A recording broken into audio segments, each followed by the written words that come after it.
ازيكم عاملين ايه؟ يا رب تكونوا بخير. في الفيديو ده هعرفكم الفرق ما بين ماك الفيك والاوريجينال. ازاي تعرفي الفرق ما بينهم. انا كنت عملت فيديو من سنه عن الفرق ما بينهم، وكنت قلت لكم بالتفاصيل وازاي بيجوا من الصين الفيك وازاي الاوريجينال تشتريه او كده. بس في الفيديو ده هقول لكم بسرعه على طول الفرق ما بينهم. والجزء التاني من الفيديو هوريكم درجات الماك اللي عندي اللي انا بحب استخدمها، هوريكم الدرجات واساميها هقولها لكم عشان تقدروا تشتروها لو انتوا حابين. طيب اول حاجه انا جبت اتنين ماك بليز مي. الاتنين بليز مي، بس واحد فيك وواحد اوريجينال.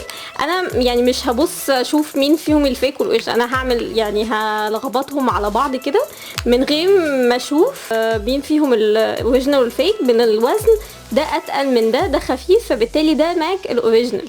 تمام. اول حاجه ازاي تعرفوا ماك الاوريجينال من الفيك. اول حاجه انه الاوريجينال هتلاقيه ان هو كتابته مظبوطه، مفيش فيه اي تقطيع في الحروف، لكن ماك الفيك هتلاقيه الحروف بتاعتها متقطعه شويه. طبعا مقاس ماك الاوريجينال بيبقى اصغر بكتير من ماك المضروب. ماك المضروب تخين، عشان كده لو احنا جربنا وعملنا ده مكان ده هتلاقوه واسع عليه، وده هتلاقوه اصلا ما بيخشش عليه.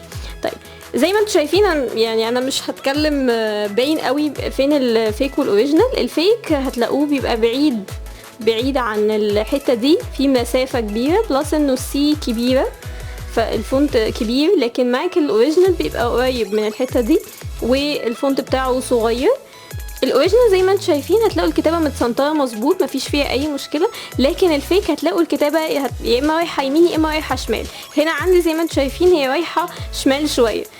بالنسبه للاوريجينال هتلاقوا الورقتين دول على بعض مظبوطين، بيقفلوا على بعض.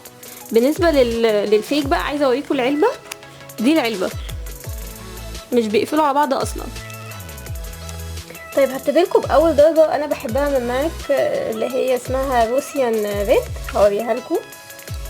درجه تحفه، لونها احمر لا غامق ولا فاتح، يعني مش غامق زي الديفا وفي نفس الوقت مش فاتح قوي. دي بتبقى حلوه جدا، وبالذات بيبقى لايق على الناس اللي بشرتهم زيي. تاني درجة اسمها ديفا. طبعا دي كانت الدرجة كانت يعني موضة السنة اللي فاتت جدا.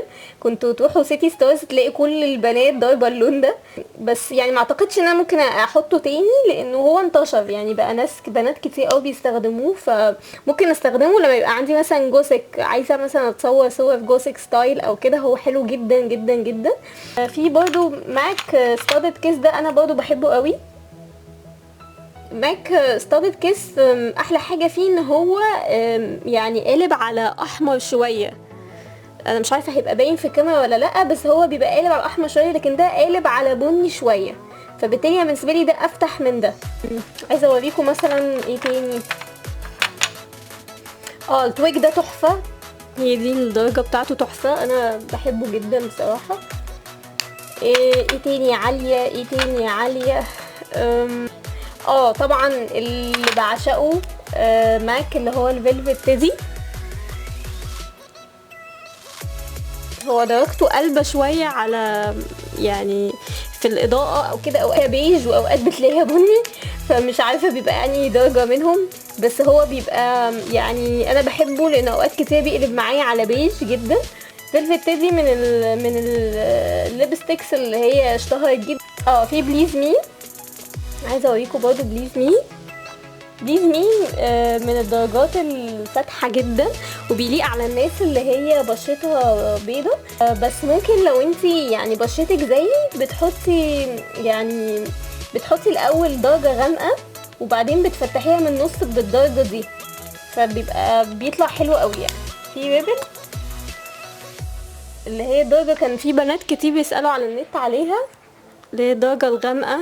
فدي يعني احلى الالوان بتاعت ماك اللي عندي.